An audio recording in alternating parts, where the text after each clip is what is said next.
This is the Dark Illumination Report podcast for August 6, 2020.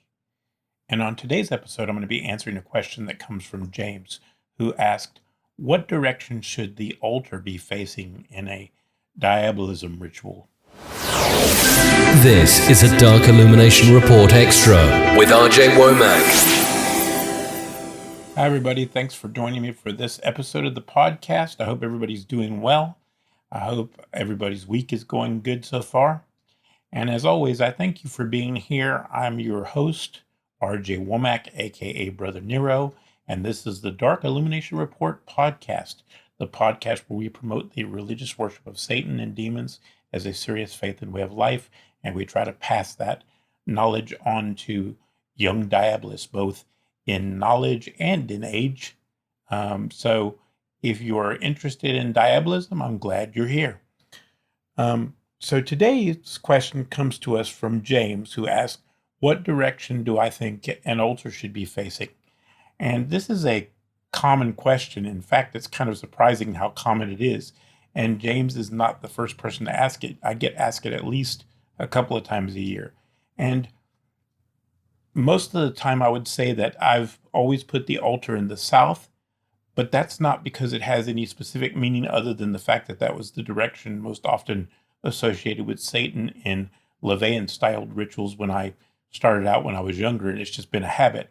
But I don't think it has any specific bearing on whether the ritual's effective or not. In fact, if I was going to put it in the optimum place, I would probably put it in the center, but I don't think it really matters. I don't think the demons are going to not have a ritual work or not answer your calling just because you put a ritual in a certain direction.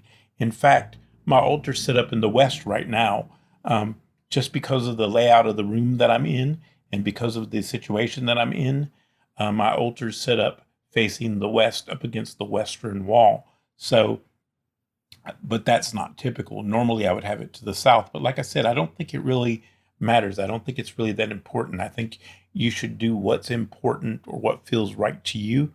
And I think you should focus on being sincere in your practice and sincere in your devotion and be genuine with the spirits. I think that's what counts. I don't think it matters what color your altar cloth is. I think we put too much emphasis on the ritual tools and on the items that we use for our rituals, and we don't put enough emphasis on intention. And I think a lot of that has to do with that we're so influenced by ceremonial magic. We tend to forget what's important, which is the connection with the spirits and our intention and the intention behind what we're doing. And it's one of the reasons why I get so bothered by the influence that occultism, modern ceremonial magic, has on religion, because ceremonial magic does not necessarily have anything to do with religion. You can use it as a tool to further your relationship or use it as a method of techniques to further your relationship with the spirits, but it's not religion, and it's not necessary in order to worship Satan. And unfortunately, people have been so influenced by it, they can't detach from it, and they don't realize that you don't have to be a practicing magician in order to be a Satanist. And when they do their rituals and when they do things for Satan, they're constantly focusing on, well, is this the right direction? Is this the right symbol? Is this the right color? Is this the right offering? Instead of just following what they feel is right and letting their spiritual connection with Satan guide them and direct them. And it's one of the reasons why I'm starting this tradition, because this tradition is based on the idea that the religious elements are more important than the magical or mystical elements. We need to get back to a more folk magic oriented, pre-Christian oriented form of religious worship. This is a ministry devoted to religious worship. It's not devoted to creating a magical order or something like that.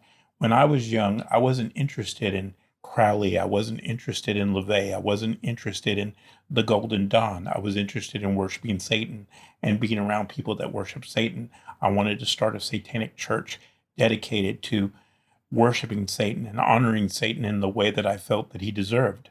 I felt like he deserved to be honored on a level with the Christian God, and people needed to have the reverence for him that they had for the Christian God, and that was always my intention. My dream was to be the founder of a religious church dedicated to Satan, not to be a magician.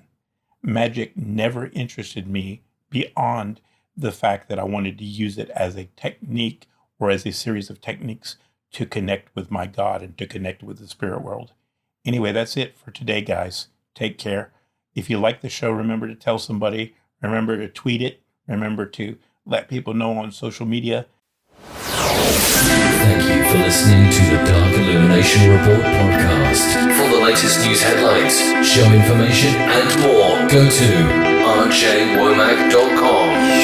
That's rjwomack.com.